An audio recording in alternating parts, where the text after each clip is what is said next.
On today's show, car sales in May soar in Europe, airbag supplier Takata plans to file for bankruptcy, and Ford adds new features and packages to the Expedition. All that and more coming right up on Autoline Daily.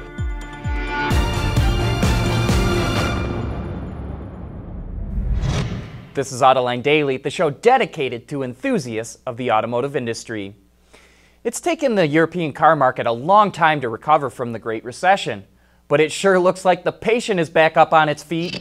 The data house LMC reports that sales in Western and Eastern Europe rose 7.4% last month, with 1.8 million light vehicles being sold. That compares to 1.5 million sold in the U.S. In Western Europe alone, sales hit 1.4 million units. In fact, so far this year, the new car market in Western Europe is running ahead of the U.S., and that gap could grow as the year progresses. And you know what? This is an important development for automakers and suppliers who operate in both markets. As sales soften in the U.S., growth in the EU could offset that. Yesterday, we showed you the EV race car Panoz wants to enter in the 24 Hours of Le Mans, but the car could be destined for more than the racetrack. It also released renderings of a proposed street-legal sports car based on the GT EV. The nose of the car is a little different, and there's working headlights incorporated into the fenders, but the biggest difference is a jet fighter-style cockpit where the passenger sits behind the driver. I doubt we'll ever see this car, but it would be really cool to see it set against normal, everyday traffic. Sure would look weird. You know, safety is always going to be a hot topic in motor racing, highlighted most recently by Scott Dixon's scary crash at the Indy 500. And now Toyota is working to further enhance safety in motorsports. The automaker has been working with the FIA and NASCAR since '07 using its THUMS technology, which stands for Total Human Model for Safety, to analyze injuries due to crashes. THUMS compiles computer simulations, analysis of actual conditions during a crash, and what parts and pieces caused an injury to determine how collisions impact the brain, internal organs, and certain other parts of the body. And now it's working on a 4-year research project with the Global Institute for Motorsport Safety using the same tech with the aim of enhancing safety. And based on the results, the Safety Institute could update regulations and take other actions to enhance the safety of race cars. Still to come, a look at the new features available on the Ford Expedition and F-150. Autoline Daily is brought to you by Bridgestone Tires, your journey, our passion. Dow Automotive Systems, advanced materials that deliver better results. And by Lear, a global leader in automotive seating and electrical systems. You know, I've got to admit, this surprised me. Ford claims that 20% of Expedition owners take their SUV off-road. I just never would have guessed it was that high.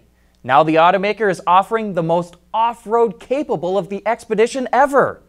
The FX4 package comes with an electronic limited slip rear differential, stiffer shocks, unique wheels with knobbier tires, underbody skid plates, chrome running boards, new rubber floor liners, and FX4 badging.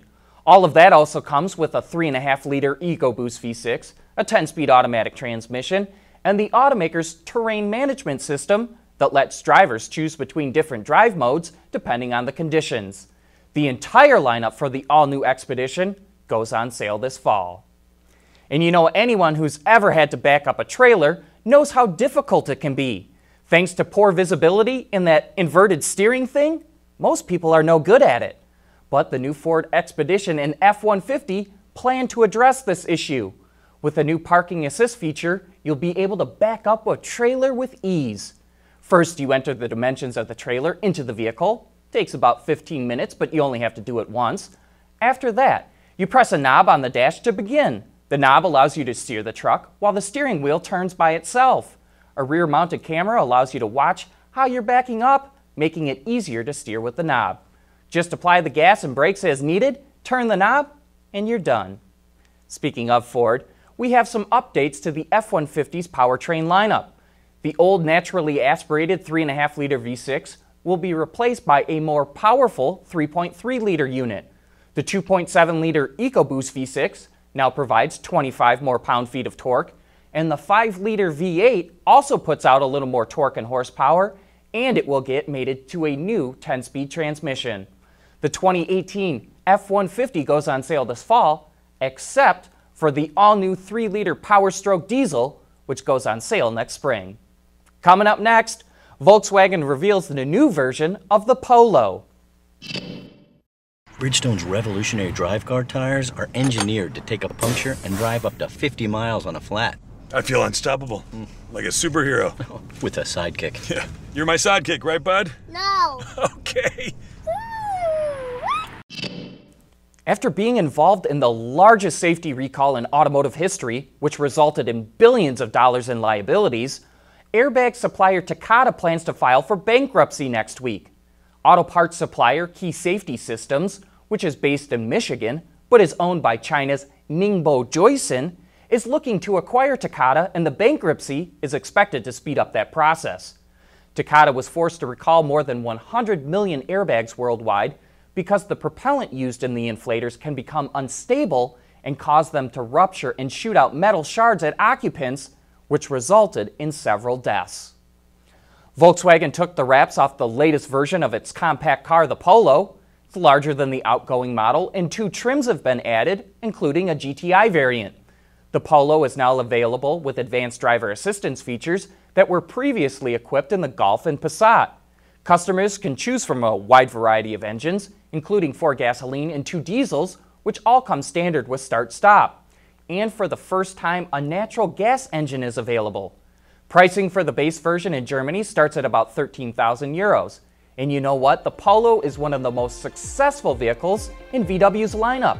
The company has sold more than 14 million worldwide since it first debuted in 1975. But with that, we wrap up today's report. Thank you for watching. Have a great weekend. We'll see you right back here again on Monday.